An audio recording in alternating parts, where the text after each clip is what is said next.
Hello guys, how are you guys today? Okay, for those who would like to listen to this bullshit, please continue. And for those who don't want to listen to bullshitting things, so you can turn off this video by clicking on the cross button somewhere on your computer. And in this video, I decided to have a freestyle English speaking video.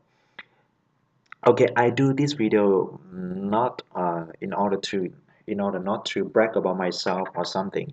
I just do it for fun because people say that speaking freely is difficult, and yeah, I have to agree with that. Speaking freely is not easy at all, especially when you try to speak freely, but you even don't know what you need to speak. For example, it is pretty the same as my situation now. I just turn on the screen and I have a free speaking in front of the camera. And I don't know why I'm shooting this video, just because I'm fucking free. So it's really hard to start the conversation or to start what I need to speak because I don't have any concept in my head. I just want to see how long I could, put up with this video. And people say that even when they have topics, particular topics to talk about, they also have difficulty talking about it just because they have no ideas. Okay, it is like a problem that happens to a lot of people, even when they speak in their own mother tongue. When they speak in their own mother tongue about something, they have no idea what it is. It is hard. For example, if someone asks me to talk about politics, even in Vietnamese, I have no idea because I don't give a fuck about it. Okay.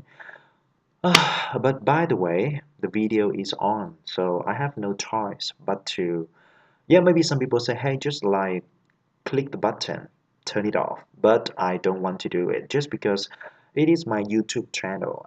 I can talk about anything I like, right? Anything I'm crazy about, anything even I hate on. So let's get started.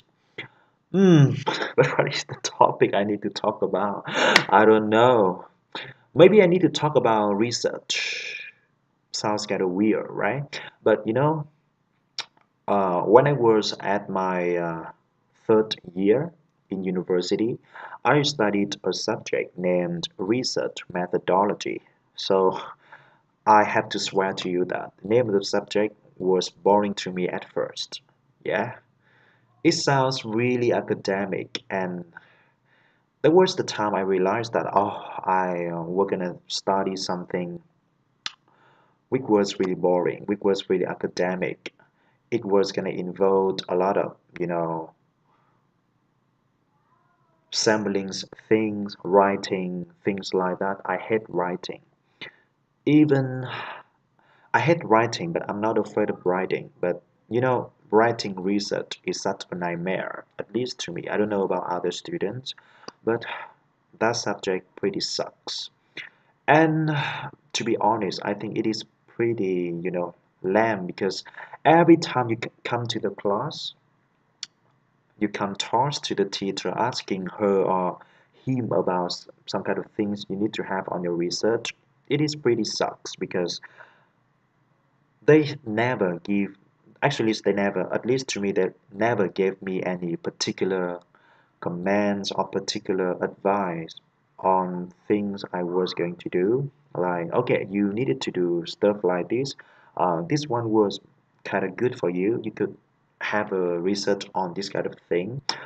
Everything they said were just basically perception, concept, something boring, something, okay, I tried to listen to some kind of concepts that he gave to students, but it didn't make sense. And after all, I didn't know where to start. I didn't know how I could conduct an authentic research. So it was my problem of learning this subject. And the fun thing is that when the final semester came, we had to review slideshows of a teacher teaching the same subject, research methodology.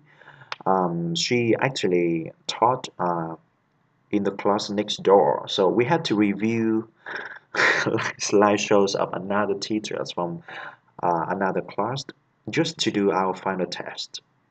So we didn't learn anything from our teacher. I don't know about other students. Maybe when I say our, it is a little bit subjective, but at least to me, I didn't learn anything about my teacher, uh, about the teacher who gave me lessons about research methodology. And when it comes to carrying out the research, it the nightmare even it was worse.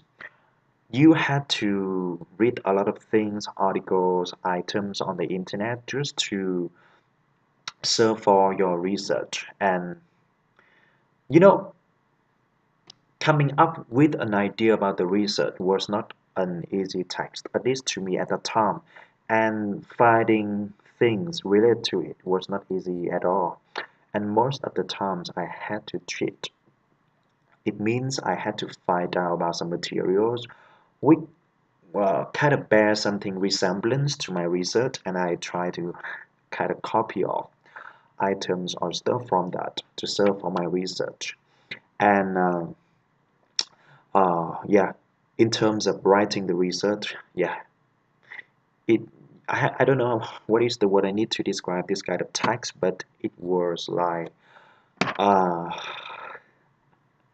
like the most terrible thing I had to do in my life.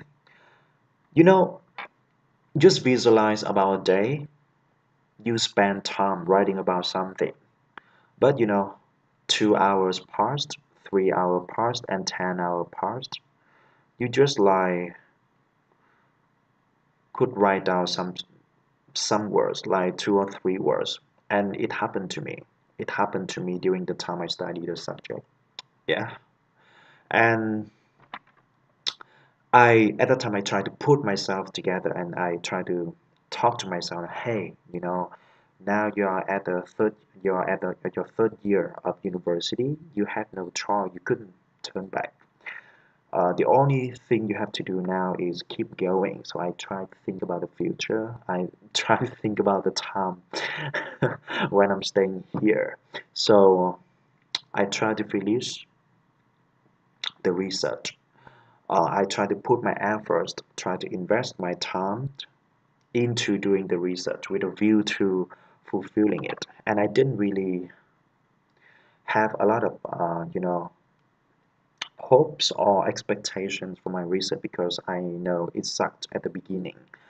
Um, I was kind of fortunate because I carry out the research with other friends, so I didn't have to do it alone. But even when you did it in a group, it was hard because you always had to consider things to make sure that everybody had the same opinions on it. Everybody agreed that they do the same thing. So it is not an easy text. So, from the step of choosing the topic for the research to the step of carrying it out, it is something we need to, sit together, work it out for many, many hours. We have to sit together for many hours and try to figure out what was the best way to carry the research out.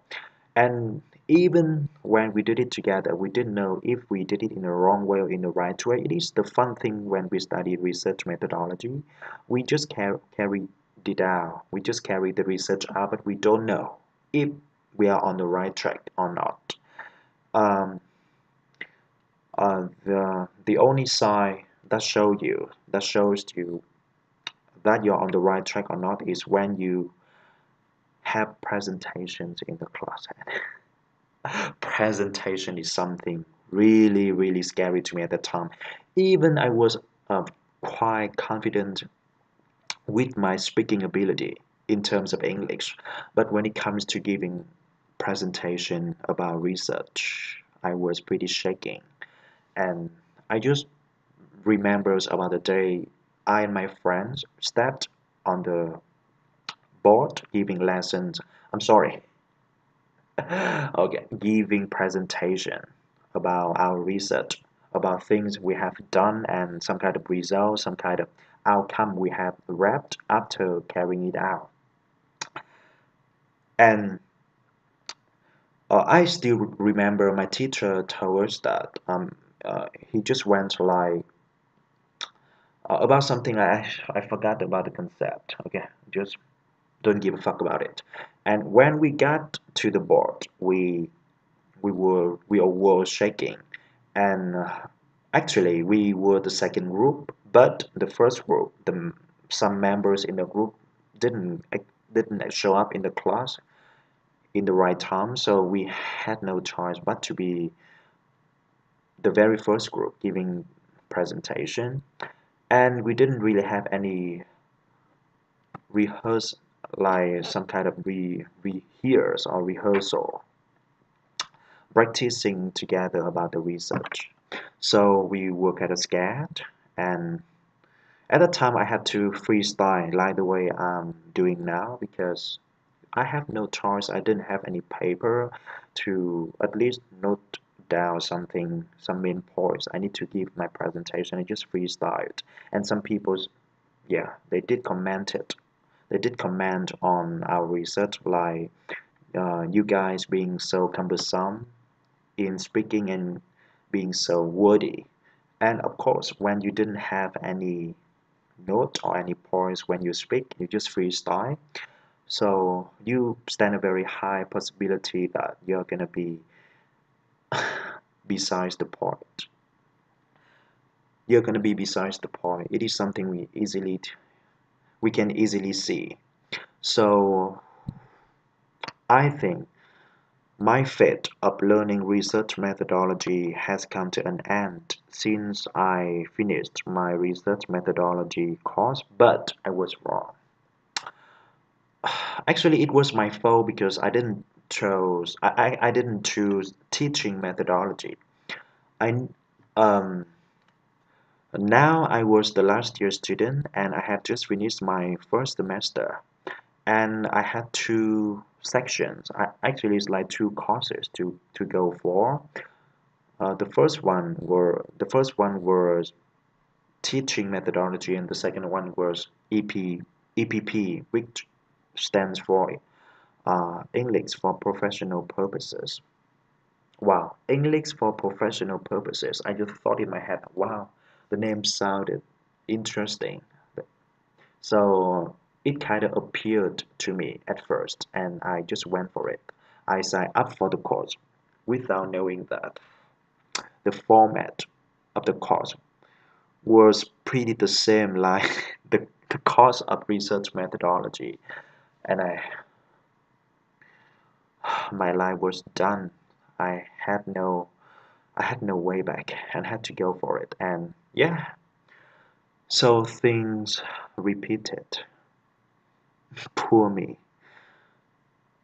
And now, but people say every cloud has a silver lining. And it is kind of true because after two courses of carrying out research, I have at least learned something from the lesson.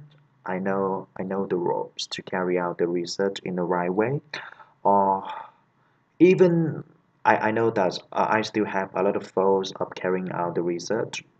Mistakes were something we couldn't avoid, but at least I know something basics. At least I know that before I do the research, I need to read materials.